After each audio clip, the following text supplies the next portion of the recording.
அனைவருக்கும் வணக்கம். கன்னிராசிக்காரர்களுக்கு நீங்கள் நினைப்பதை விட மிக அற்புதமான மாற்றத்தையும் புதிய வாய்ப்பையும் வெற்றி மீது வெற்றி வரும் நேரம் என்று சொல்லக்கூடிய வகையில் பிப்ரவரி 7ஆம் தேதி முதல் சுக்கிரன் மிக வலுவாக சனியின் ஆட்சி வீடான மகர ராசியிலிருந்து கும்பராசிக்குள் மாறுகிறாருங்க. 5ல் இருந்து ருணரோக சத்ருஸ்தானம் ஆகிய 6ஆம் இடத்திற்குள் மறைவதால் கன்னிராசிக்காரர்களுக்கு ஏற்கனவே ராசியின் அதிபதி 6ல் மறைந்திருக்கக்கூடிய வேளையில் அவருடன் இணையக்கூடிய சுக்கிரனின் அமைப்பு மிக வலுவாக இரட்டிப்பு மாற்றத்தை ஏற்படுத்தி கொடுக்கிறது. குருவின் சுப பார்வையும் ருணரோக சத்ருஸ்தானம் ஆகிய 6ஆம் இடத்தில் பதிவதால் குரு சுக்கிர யோகம் உள்ளிட்ட பல யோகங்கள் இந்த தருணத்தில் நிறைவாக கிடைக்க இருப்பதால் வீடு தேடி வரும் நல்ல செய்தி என்று சொல்லக்கூடிய வகையில் கன்னிராசிக்காரர்களுக்கு பல நன்மை நிறைந்த வாய்ப்புகளும் சந்தர்ப்பங்களும் இந்த வேளையில் தடையில்லாமல் உறுதியாகவே கிடைக்க போகிறது. நீங்கள் நினைத்ததை விட உங்களுக்கு 200% இது நடந்தே தீரும் என்று சொல்லக்கூடிய வகையில் சிறப்பான வாய்ப்புகளை உறுதியாகவே சுக்கிரன் ஏற்படுத்தி கொடுக்கிறார். ஏனென்றால் ராசிக்கு நட்பு கிரகமாகவும் சகாயமானவராகவும் இருக்கிறார். எனவே இந்த தருணத்தை சரியாக பயன்படுத்தி கொண்டால் எதிரிகள் கூட நண்பர்களாக மாறும் தருணமாக முதன்மையான வாய்ப்பு கன்னிராசிக்காரர்களுக்கு நிச்சயமாக கிடைக்கிறது. சரியாக பயன்படுத்தி கொள்ளுங்கள். பொதுவாக சுக்கிரனை பொறுத்த வரைக்கும் நவ கிரகங்களிலே சுகாதிபதி என்று அழைக்கப்படுகிறாருங்க. அப்படிப்பட்ட சுக்கிரன் மனித வாழ்வில் பொருளாதார ரீதியாக அதிரடியான மாற்றத்தையும் உயர்வையும் கொடுக்கக்கூடிய மிக முக்கியமான கிரகமாக பார்க்கப்படுகிறார். பொன் பொருள் சேர்க்கை, செல்வ வளம், மகிழ்ச்சியான வாழ்க்கை போன்ற அனைத்தும் நிறைவாக கிடைக்க வேண்டும் என்றால் உறுதியாகவே சுக்கிரனின் அருள் இருந்தால் மட்டும்தான் அது சாத்தியமான ஒன்று. அப்படிப்பட்ட சுக்கிரன் மனித வாழ்க்கையே தலைகீழாக புரட்டி போடக்கூடிய அளவிற்கு திடீரென வாய்ப்புகளை ஏற்படுத்தி கூட பாருங்க. இப்படி அவர் உருவாக்கி கொடுக்கும் புதிய வாய்ப்பையும் வெற்றி மீது வெற்றி வரும் நேரமாக இந்த தருணத்தில் சனி பகவானின் மற்றொரு ஆட்சி வீடாக இருக்கக்கூடிய கும்பராசியில் மிக வலுவாக அவர் சஞ்சரிக்க போகிறாருங்க. சுக்கிரன் முழுமையாக இந்த தருணத்தில் அங்கு வலம் வரக்கூடிய ராகு புதன் ஆகிய கிரகநிலைகளுடன் இணைந்து வலம் வர போகிறார். வாக்கிய பஞ்சாகமத்தின்படியும் சனியினுடன் இணைந்து வலம் வருகிறாருங்க. திருக்கணிதத்தின்படி சனி மீனராசியில் இருந்தாலும் பாக்கியத்தின்படி அவர் இன்னும் கும்பராசியில் ஆட்சி பலம் பெற்ற அமைப்பில் தான் வலம் வருகிறார். எனவே இந்த தருணத்தில் சுக்கிரன் அவரது நட்பு கிரகமாக இருக்கக்கூடிய சனியின் ஆட்சி வீட்டிற்குள் நுழைந்திருக்கும் இந்த வேலை என்பது நிச்சயமாக வீடு தேடி வரும் நல்ல செய்தி என்று சொல்லக்கூடிய வகையில் எதிர்பார்த்து காத்து கொண்டிருக்கக்கூடிய உங்களுடைய எதிர்பார்ப்புகள் நல்ல வேலை, நல்ல வரன் கிடைத்து திருமண பாக்கியம் அல்லது இரட்டிப்பான மகிழ்ச்சியை தரக்கூடிய சுப நிகழ்வு சார்ந்த நற்செய்திகள் போன்ற அனைத்துமே இந்த தருணத்தில் எளிதில் உங்களை தேடி வரும். இது 100 அல்ல 200% உறுதியாகவே உங்களுக்கு நடந்தே தீரும் என்று சொல்லக்கூடிய வகையில் சனி பகவானின் ஆட்சி வீடாக இருக்கக்கூடிய கும்பராசியில் வலம் வரக்கூடிய சுக்கிரன் இந்த வேளையில் உறுதியாக மாற்றி கொடுக்க போகிறார். ஆனால் அதே சமயம் எல்லாருடைய வாழ்விலும் உடனடியாகவே எதிர்பார்க்கக்கூடிய செல்வ செழிப்பும் வளங்களும் நிறைவாக உடனடியாக கிடைத்து விடுமா என்றால் நிச்சயமாக அது இல்லை என்பதுதான் யதார்த்தமான உண்மை.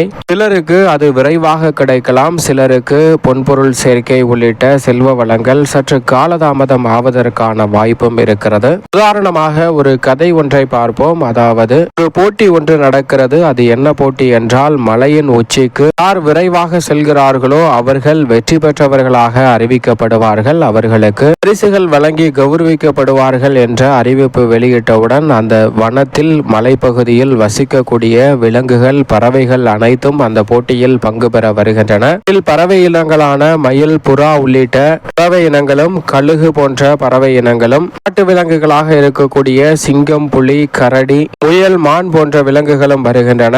ஊர்வனவற்றில் பாம்பு, ஆமை போன்ற உயிரினங்களும், தவக்காலை உள்ளிட்ட உயிரினங்களும் பங்கு பெறுகின்றன. அதே போன்று மிக சிறிய உயிரினமான ஒரு எறும்பும் இந்த போட்டியில் பங்கு பெறுகிறது. இப்படி பல விலங்குகள் அந்த போட்டியில் பங்கு பெறுகின்றன. போட்டி துவங்கியவுடன் மிக விரைவாக எழுந்து பறக்கக்கூடிய கழுகு, பறவை இனங்கள் அந்த இலக்கை நோக்கி வேகமாக பறக்க ஆரம்பிக்கின்றன. வேகமாக பறந்து சில பறவை இனங்கள் அரை மணி நேரத்திலேயே அந்த மலையின் உச்சியை சென்றடைந்து வெற்றி வெற்றி பெறுகின்றன. அதை தொடர்ந்து புறா உள்ளிட்ட பறவை இனங்கள் முதலாவதாக வெற்றி பெறுகிறது.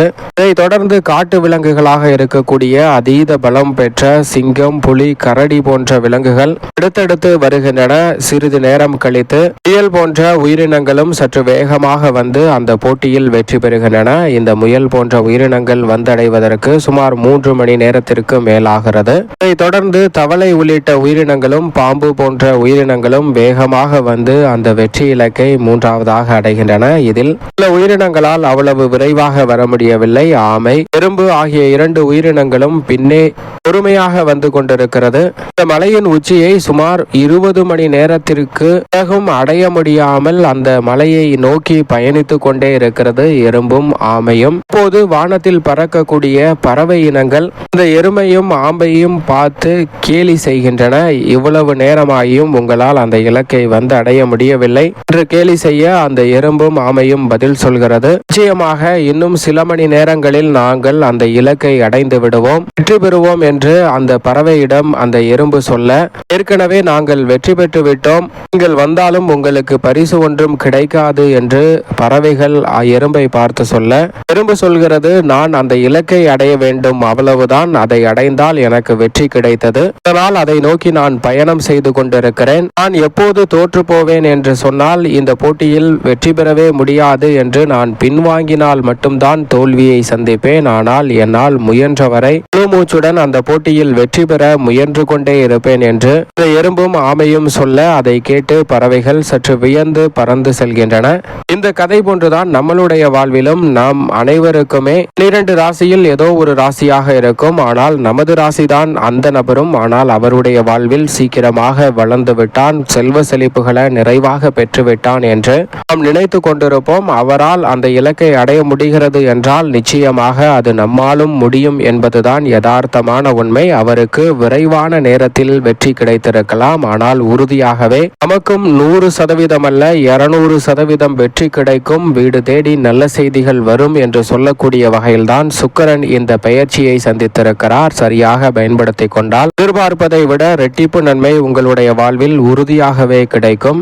கன்னிராசிக்காரர்களுக்கு ருணரோக சத்ருஸ்தானம் ஆகிய 6ஆம் இடத்தில் சுக்கிரன் அமர்ந்திருப்பதால் திடீரென அதிர்ஷ்ட யோக வாய்ப்புகளை விபரீத ராஜயோகம் என்று சொல்லக்கூடிய வகையில் சந்திப்பதற்கான முதன்மையான சந்தர்ப்பம் நிச்சயமாக கன்னிராசிக்காரர்கள் ஆகிய உங்களை தேடி வருகிறது. அதோடு மட்டுமல்லாது வீண் விரய செலவுகளை சுப விரயங்களாக மாற்றுவதோடு விரய செலவுகளில் இருந்து பண வரவை பெறக்கூடிய நல்ல சந்தர்ப்பத்தை இந்த தருணத்தில் தனது சப்தம பார்வையால் விரயத்தை பார்க்கக்கூடிய சுக்கிரன் உருவாக்கி கொடுக்கிறாருங்க. யோகஸ்தானத்தில் அமர்ந்து விரயத்தை பார்ப்பதால் அலைச்சல் அதிகரித்தாலும் பணிச்சுமை அதிகரித்தாலும் ஆதாயம் நிறைவாக உங்களை தேடி வரும் சிறப்பான வேலையாக இந்த தருணத்தை மாற்றி கொடுப்பதால் புதிய வாய்ப்பும் வெற்றி மீது வெற்றி வரும் அற்புதமான வேலையாக கன்னிராசிக்காரர்களுக்கு உறுதியாகவே இந்த வேலை அமைகிறது. எனவே தவறவிடாமல் பயன்படுத்திக் கொள்ளுங்கள். உங்களுடைய வயது மற்றும் தேவைக்கு ஏற்றவாறு நீங்கள் எதிர்பார்க்கக்கூடிய அற்புதமான செய்தி கிடைப்பதற்கான முதன்மையான சந்தர்ப்பம் உண்டு. கலைத்துறை மற்றும் அரசியல் துறையின் நாயகன் என்று அழைக்கக்கூடிய சுக்கிரன் கலைத்துறை மற்றும் அரசியல் துறை ஆகிய இரண்டிலுமே அபரிவிதமான வளர்ச்சியையும் மிக பெரிய அளவில் பொன்பொருள் சேர்க்கைக்கான நல்ல சந்தர்ப்பத்தையும் ஏற்படுத்தி கொடுக்க போகிறார். நீங்கள் எதிர்பார்ப்பதை விட மிகப்பெரிய அளவிலான சிறப்பான வாய்ப்புகளும் சந்தர்ப்பங்களும் தடையில்லாமல் உங்களை தேடி வருகிறது. இதை தொடர்ந்து அவர் சப்தமத்தில் உச்சமும் பெறப்போகிறார். எனவே கன்னிராசிக்காரர்களுக்கு எதிர்பார்ப்பதை விட அரசியலில் அமோகமான வெற்றி வாய்ப்புகள் உங்களை தேடி வருகிறது. சரியாக பயன்படுத்திக் கொள்ளுங்கள். மேலும் இந்த தருணத்தை உறுதியாகவே கன்னிராசிக்காரர்கள் சாதகமாக மாற்றிக்கொள்ள நிச்சயமாக இந்த வேளையில் சுக்கிரனின் நாள் என்று அழைக்கக்கூடிய வெள்ளிக்கிழமை விரதம் இருந்து அருகாமையில் உள்ள வராகி அம்மன் சன்னதி சென்று தீபம் ஏற்றி வழிபாடு செய்யுங்கள். மிக சிறப்பான வளர்ச்சியும் முன்னேற்ற வாய்ப்புகளும் கன்னிராசிக்காரர்களாகிய உங்களை தேடி வருவதோடு இரட்டிப்பு மகிழ்ச்சியையும் வெற்றி மீது வெற்றி வரும் நேரமாக உறுதியாகவே கன்னிராசிக்காரர்களுக்கு இந்த வேலையை மாற்றி கொடுக்கும்.